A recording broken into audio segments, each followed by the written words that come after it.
عسلامة مرحبا بكم. معكم مامولا ماما يوسف كالعادة، والله لا تقطعنا عادة.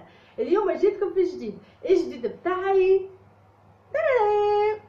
كعبات كما تشوفوا مزيانين يهبلوا.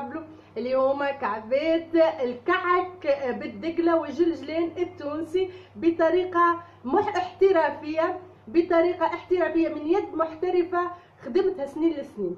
ولكن بالوصفة هذه مانيش وحدي، معايا أعز عسولة في الدنيا، أعز حبيبة وغالية، إنسانة رائعة على الآخر. معنا أختنا حنان من قناة مامي عسولة في المطبخ مسؤولة. من اسم القناة ظهر لي تفهموا كل شيء. خليكم توا تمشيوا وتشوفوا المقطع التقديمي. السلام عليكم ورحمة الله وبركاته. أنا حنان من قناة مامي عسولة في المطبخ مسؤولة، ضيفة النهاردة على قناة فضاء أم يوسف. بقدم لكم أكلات مصرية، بتمنى أن انتوا تشرفوني في قناتي. النهاردة إن شاء الله هعمل لكم البسبوسة بكل أسرارها، مشاهدة ممتعة إن شاء الله. هيظهر لكم دلوقتي مجموعة من الأطباق اللي أنا عملتها مؤخرا على القناة، أتمنى أن هي تعجبكم. لو بتحبوا الأكل المصري اتفضلوا واشتركوا معايا في القناة.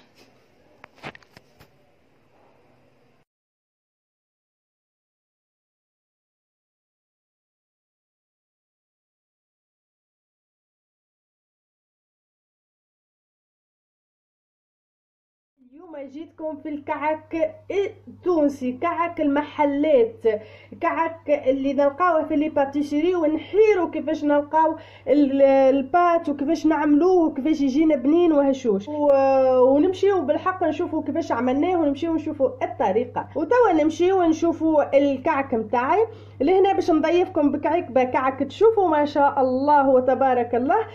وما تنساوش كان اول مره تشوف قناتي تدعمني باللي لايك وتسبسكرايب وتشترك في القناه، وتنزل عليك الجرس الصغير هذيك باش يوصلك كل جديد. ونمشيو توا مع بعضنا نشوفوا الوصفه متاعنا كيفاش عملناها. بالنسبه لمكونات العجين متاع الكعك متاعنا، تتكون من 250 جرام من الزبدة المارجرين أو الزبدة النباتية، 250 جرام. عليهم النص سكر، 125 جرام سكر مطحون، معناها أرطب، سكر محور كما نقولوا احنا بالتونسي. وعليهم 500 جرام فرينة طحين، 500 جرام طحين أو دقيق أو فرينة. عندنا بيضة واحدة، عندي ملعقة من الفانيلا، وعندي ملعقة صغيرة من خميرة الحلويات بيكنج باودر، وعندي قليل من الجلجلان للتزيين. هذه المكونات العجين متاعي. نمشيو توا لمكونات الحشو. بالنسبه للحشو متاعي لهنا عندي مطحون التمر، مطحون التمر لهنا استعملت منه وخبيته هكا في الفريجيدير في الفريزر. ولهنا عندي مطحون قشور البرتقال تقريبا ملعقه، وانتم حسب الذوق. وعندي ماء الزهر الاصلي، تنجموا تستعملوا ماء العطرش او ماء الورد. هذه المكونات للحشو متاعي باش نخدم التمر، من غير زيت لا حتى شيء، خاطر بالزيت راهي تبقى التمر ما يتحلش وما يبقاش طري، ومن بعد ما يلصقش في وسط الباط. لهنا الماء ولا الماء الزهر باش يلصق التمر في وسط العجين. هذه هي مكونات الحشو نتاعها. ونمشيو توا للتطبيق. خديت الطحانه الكهربائيه هذه الالكتريك هذه، خديت الشكل هذا اللي نقولوا احنا الباليت هذه باش نخدموا بها الباط بتاعنا. وعلى فكره راكم تنجموا تخدموها باليد. اول حاجه باش نعملها هي باش نعمل الزبده لهنا، نقصها هكا طروف بالطريقه.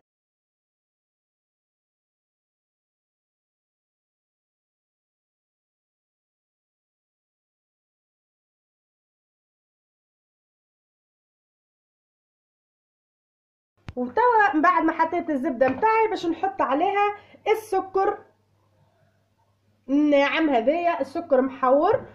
ونسكر ونخدمها على فوليم واحد لين تدخل الزبدة في السكر.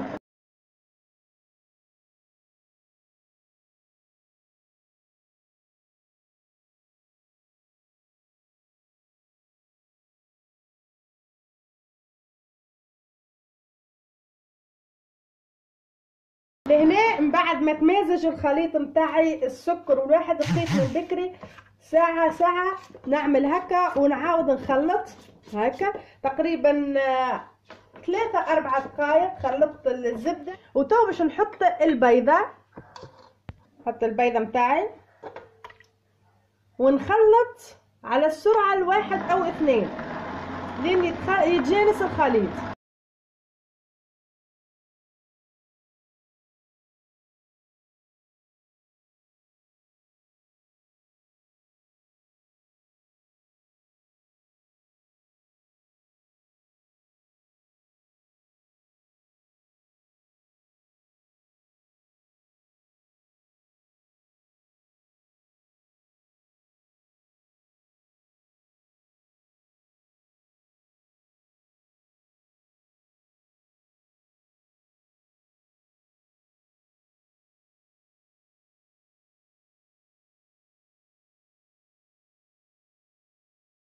لهنا من بعد ما تمازج الخليط متاعي بالكدا توا ما عليا الا باش نزيد المواد الجافه، المكونات الجافه يعني بالطريقه هذه. باش نزيد الفارينه او الدقيق، لكن ما نزيدش الكل، ديما نخلي شويه في الاخر على خاطر انتي ونوع الفارينه. وباش نزيد خميره الحلويات وسكر الفانيليا ونخلط على سرعة 1.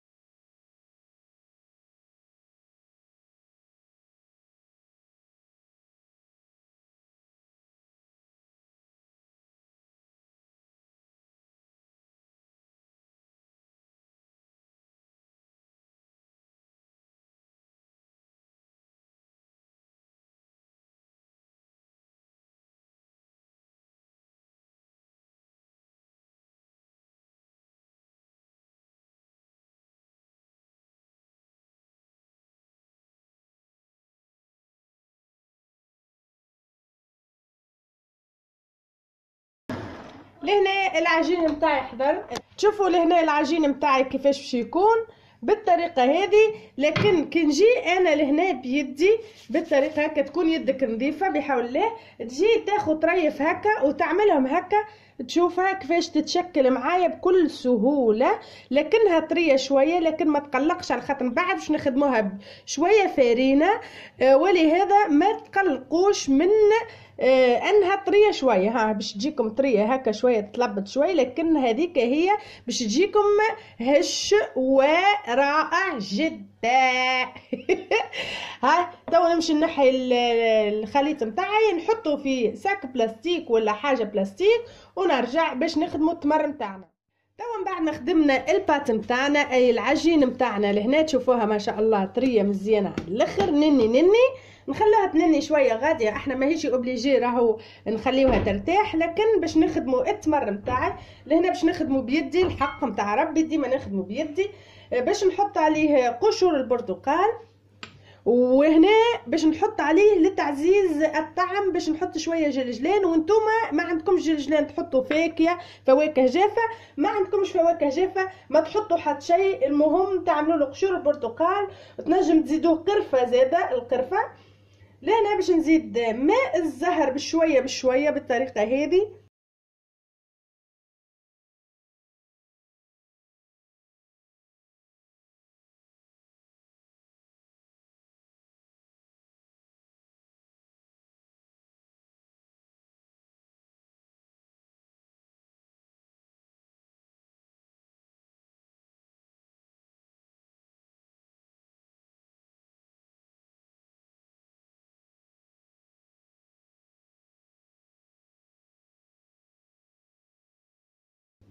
لهنا تشوفوا البات نتاعي كيفاش ولات طريه، تشوفوا كيفاش تقريبا نفس طراوه البات.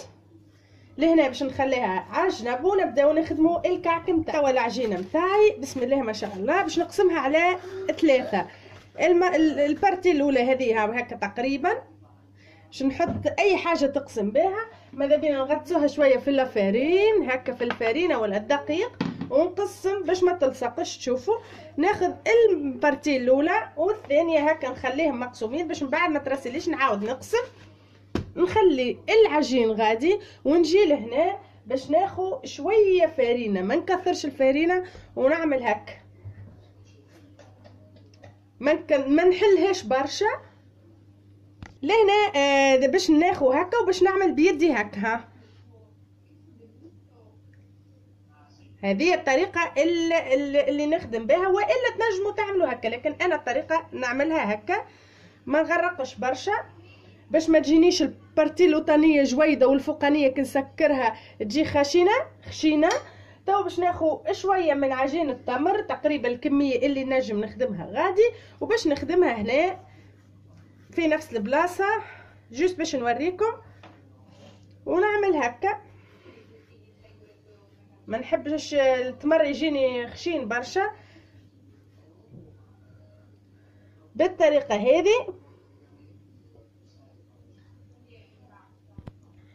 وتوا باش نعمل شويه فارينه اخرى لهنا ما نكثرش الفارينه باش ما تشيحش الباط نتاعي والعجين نتاعي باش ما يجيحش ويجف. باش نعمل بالطريقه هذه نسكر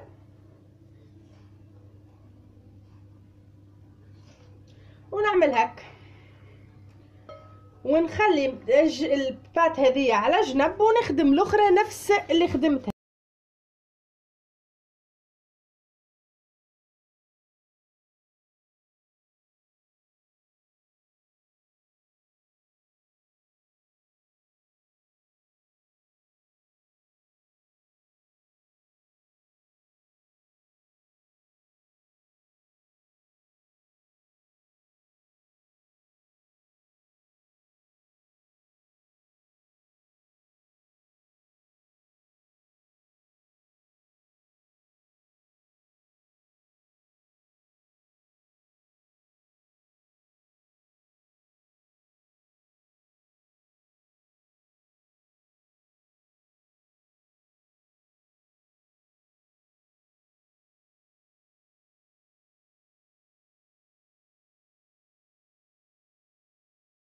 لهنا بعد ما كملت الحشو في وسط العجين باش نجي بنفس البلاستيك نغطي باش ما تشيحش. ولهنا خديت البلاتو اللي باش نخدم فيه او الطبق اللي باش نخدم فيه وباش نعمل له شويه فارينه بالطريقه هذه. تنجموا ما تعملوش على خاطر الخليط فيه الزبده ما يلصقش لكن للاحتياط نعمل هكا شويه. ونجي توا باش نخدم الكعك نتاعي. توا باش ناخذ اول وحده خدمتها هكا باش نعمل ناخذ الكميه اللي حسب المساحه اللي عندك. انا لهنا باش نقص على زوز هكا شويه فارينه بالطريقه هذه ونحل الكعك نتاعي.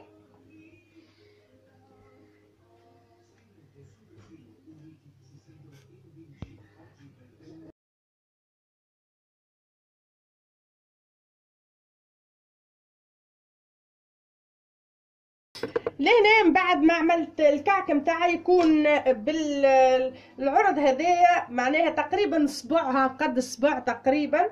توا عليه الا باش نقصه بالطريقه هذه انكليني يعني منحني هكا لهنا بالطريقه هذه.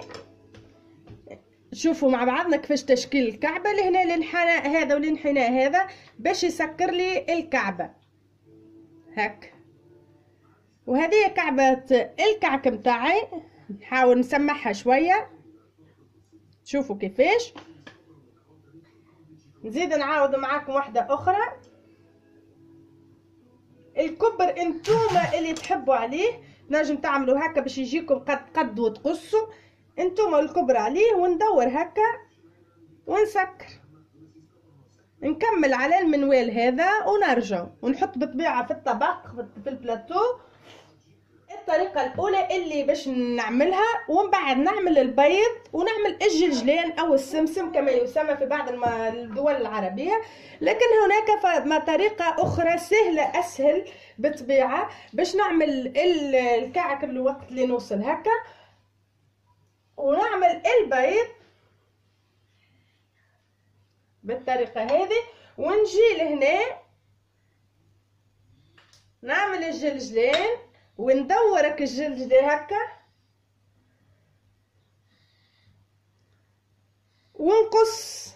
هذه اسهل طريقة وخير، معناها انا تعجبني الطريقة هذه اسهل. نقص هكا تلقاها الكعبة حاضرة باش نحطها في الطبق. لهنا كما تشوفوا ما شاء الله تبارك الله، هذه 500 جرام فارينة ببيضة واحدة.